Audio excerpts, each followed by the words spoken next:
La Bible en un an, la 291e journée, le livre de Job, chapitre 16, verset 1 au chapitre 19, verset 29, le livre des psaumes, chapitre 87, verset 1 à 7, le livre des proverbes, chapitre 25, versets 25 et 26. La première épître de Paul à Timothée, chapitre 5, verset 1 au chapitre 6, verset 2 à.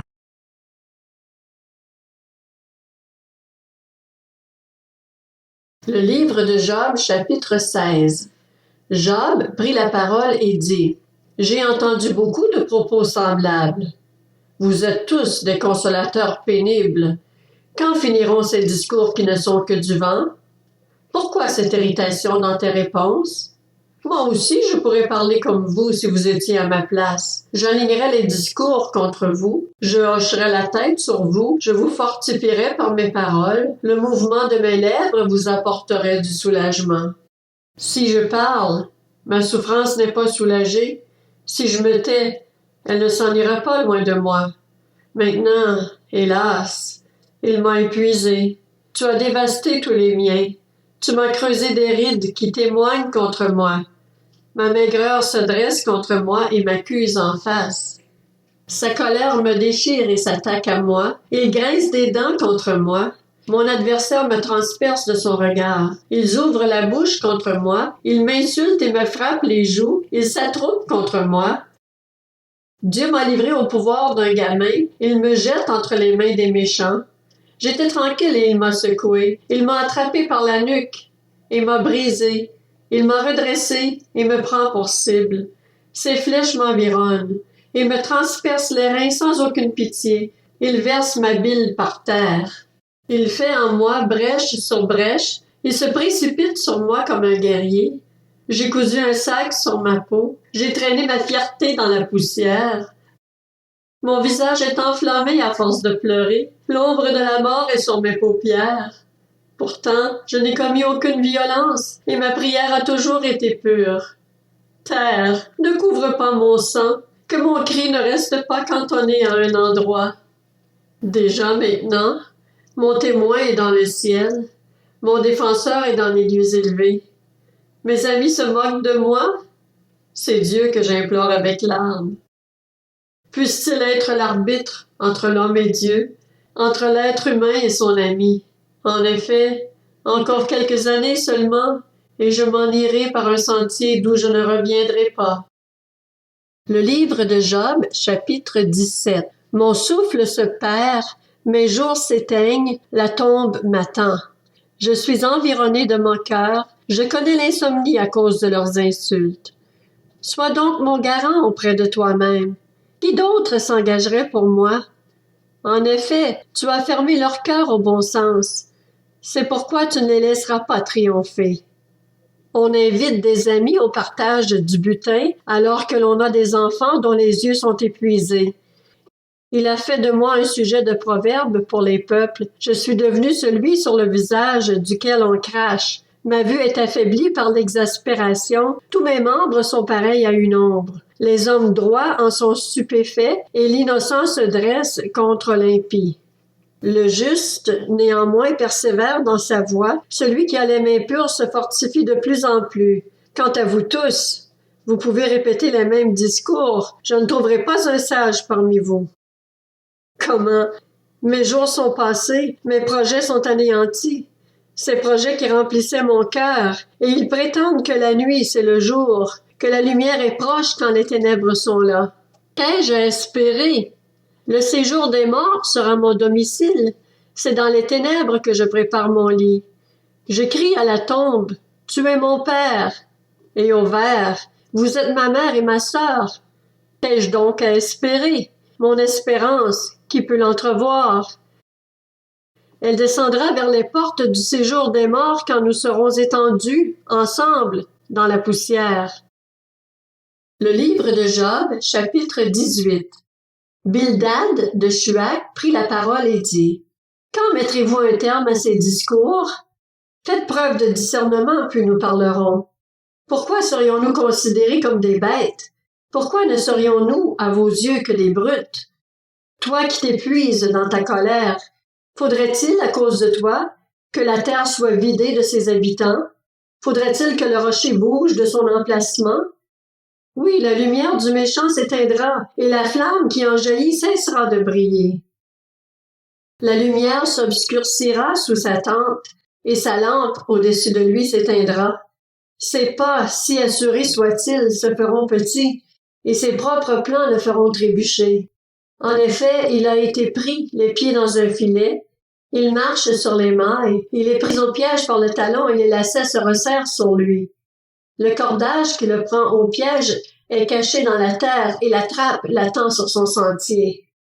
Des terreurs l'assiègent de tous côtés, elles le poursuivent pas à pas. La faim anéantit ses forces, la misère est présente à ses côtés. Elle dévore des parties de sa peau, ses membres sont dévorés par le fils aîné de la mort. Il est arraché de sa tente, où il se croyait en sécurité, il se traîne vers le roi des terreurs. Tu peux habiter dans sa tente, elle n'est plus à lui. Le soufre est déversé sur son domaine. En bas, ses racines se dessèchent, en haut, ses branches sont coupées. Son souvenir disparaît de la terre, on ne parle plus de lui dans la rue. Il est poussé de la lumière dans les ténèbres, il est expulsé du monde. Il ne laisse ni enfants ni petits-enfants parmi son peuple, ni survivants dans les endroits qu'il habitait. Les générations à venir seront étonnées de son sort, et la génération présente sera saisie d'horreur. Telle est la destinée de l'impie, telle est la situation de celui qui ne connaît pas Dieu. Le livre de Job, chapitre 19. Job prit la parole et dit: « Jusqu'à quand me tourmenterez-vous et m'écraserez-vous par vos discours? Voilà 10 fois que vous cherchez à me confondre. N'avez-vous pas honte de m'agresser de cette manière? Même si j'avais vraiment commis une faute, cela ne regarderait que moi. Si vous voulez vous grandir à mes dépens, si vous voulez tirer argument contre moi de mon déshonneur, sachez alors que c'est Dieu qui m'accable et m'enveloppe de son filet. Je dénonce la violence dont je suis victime et personne ne répond. J'appelle au secours et il n'y a personne pour me rendre justice. Il m'a barré la route et je ne peux passer. Il a couvert mes sentiers de ténèbres. Il m'a dépouillé de ma gloire. Il a retiré la couronne de ma tête. Il m'a brisé à tout point de vue et je m'en vais. Il a arraché mon espérance comme un arbre. Il s'est enflammé de colère contre moi. Il m'a traité comme l'un de ses adversaires. Ces troupes viennent en masse. Elles ont construit une route jusqu'à moi. Elles ont installé leur camp autour de ma tente. Il a éloigné mes frères de moi. Ceux qui me connaissent se détournent de moi, comme des étrangers. Je suis abandonné de mes proches. Ceux que je connais m'oublient. Ceux qui séjournent chez moi, et mes servantes, me considèrent comme un étranger. Je ne suis plus à leurs yeux qu'un inconnu. J'appelle mon serviteur, et il ne répond pas. Je dois me mettre à le supplier. Mon haleine est repoussante pour ma femme, et je provoque le dégoût de mes propres frères. Même des gamins me méprisent. Si je me lève, je suis la cible de leurs insultes. Tous ceux à qui je confiais mes secrets m'ont en horreur. Ceux que j'aimais se sont tournés contre moi. Je n'ai plus que la peau et les os. Il ne me reste que les gencives. Ayez pitié de moi, vous, mes amis. En effet, c'est la main de Dieu qui m'a frappé. Pourquoi me poursuivez-vous comme Dieu le fait? Pourquoi n'en avez-vous jamais assez de vous attaquer à moi? Si seulement mes paroles pouvaient être écrites, si seulement elles pouvaient être enregistrées dans un livre.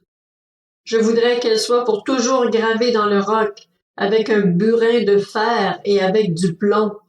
Pour ma part, je sais que celui qui me rachète est vivant et qu'il se lèvera le dernier sur la terre. Quand ma peau aura été détruite, en personne je contemplerai Dieu. C'est lui que je contemplerai et il me sera favorable. Mes yeux le verront et non ceux d'un autre. Au plus profond de moi, je n'en peux plus d'attendre. Vous direz alors, pourquoi le poursuivions-nous? Quand on découvrira le bien fondé de ma cause. Redoutez pour vous l'épée. Les punitions par l'épée sont terribles. Vous reconnaîtrez ainsi qu'il y a un jugement. Le livre des Psaumes, chapitre 87. Psaume, chant des descendants de Corée. La ville qu'il a fondée sur les montagnes saintes, la ville de Sion, l'Éternel l'aime, plus que toutes les demeures de Jacob. On a dit sur toi des choses glorieuses, ville de Dieu. Je mentionne l'Égypte et Babylone parmi ceux qui me connaissent. Voici le pays des Philistins, Tyr, ainsi que l'Éthiopie. C'est là qu'ils sont nés. Mais de Sion, il est dit, tous y sont nés, et c'est le Très-Haut qui l'a fondé. L'Éternel compte en inscrivant les peuples. C'est là qu'ils sont nés. Ceux qui chantent et ceux qui dansent s'écrient, toutes mes sources sont en toi. Le livre des Proverbes, chapitre 25. De l'eau fraîche pour une personne fatiguée, voilà ce qu'est une bonne nouvelle venant d'une terre lointaine. Une fontaine trouble, une source polluée, voilà ce qu'est un juste qui tremble devant le méchant. La première épître à Timothée, chapitre 5. Ne reprends pas le vieillard avec dureté, mais encourage-le comme un père. Encourage les jeunes gens comme tes frères, les femmes âgées comme des mères, celles qui sont jeunes comme des sœurs, en toute pureté. Honore les veuves qui sont vraiment veuves. Si une veuve a des enfants ou des petits-enfants, qu'elle apprenne à exercer la piété d'abord envers leur propre famille et à rendre à leurs parents ce qu'ils ont reçu d'eux, car cela est agréable à Dieu. La vraie veuve, celle qui est restée toute seule, a mis son espérance en Dieu et persévère nuit et jour dans les supplications et les prières. Par contre, celle qui vit dans le plaisir est morte, bien que vivante. Donne-leur ses instructions afin qu'elles soient irréprochables. Si quelqu'un ne prend pas soin des siens, et en particulier des membres de sa famille proche, il a renié la foi, il est pire qu'un non-croyant. Pour être inscrit sur la liste, une veuve ne doit pas avoir moins de 60 ans. Il faut qu'elle ait été fidèle à son mari et qu'elle soit connue pour de belles œuvres, qu'elle ait élevé ses enfants, exercé l'hospitalité, lavé les pieds des saints, porté secours aux opprimés, cherché à faire le bien en toute occasion. Par contre, écarte de la liste les jeunes veuves, car lorsque leur désir les dresse contre Christ, elles veulent se remarier et se rendent ainsi coupables d'avoir rompu leur engagement initial.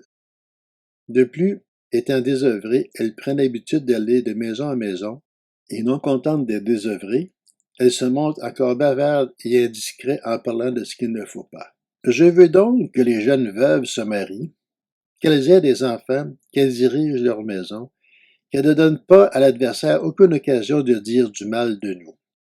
En effet, certaines se sont détournées pour suivre Satan. Si un croyant, homme ou femme, a des veuves dans sa famille, qu'il les assiste et que l'Église n'en ait pas la charge, afin qu'elles puissent aider ceux qui sont vraiment veuves. Que les anciens qui dirigent bien soient jugés dignes d'une double marque d'honneur, surtout ceux qui travaillent à la prédication et à l'enseignement. En effet, l'Écriture dit « Tu ne mettras pas de muselière au bœuf quand il foule le grain, et l'ouvrier mérite son salaire. » N'accepte pas d'accusation contre un ancien, si ce n'est sur la déposition de 2 ou 3 témoins. Ceux qui pêchent, reprends-les devant tous, afin que les autres aussi éprouvent de la crainte. Je t'en supplie devant Dieu, devant le Seigneur Jésus-Christ et devant les anges élus. Suis ses instructions sans préjugés et ne fais rien par favoritisme. Ne pose les mains sur personne avec précipitation et ne t'associe pas au péché d'autrui. Toi-même, garde-toi pur. Cesse de ne boire que de l'eau. Prends un peu de vin à cause de ton estomac et de tes fréquents malaises. Les péchés de certains hommes sont évidents avant même qu'on les juge. Mais chez d'autres, ils ne se découvrent que par la suite. De même, les belles œuvres sont évidentes, et celles qui ne sont pas ne peuvent rester cachées. La première épître à Timothée, chapitre 6. Que tous ceux qui vivent sous la contrainte de l'esclavage considèrent leur maître comme digne d'un plein respect, afin que le nom de Dieu et sa doctrine ne soient pas calomniés. Quant à ceux qui ont des maîtres croyants, ils ne doivent pas les mépriser sous prétexte qu'ils sont des frères, mais les servir d'autant mieux que ce sont des croyants et des bien-aimés qui bénéficient de leur service.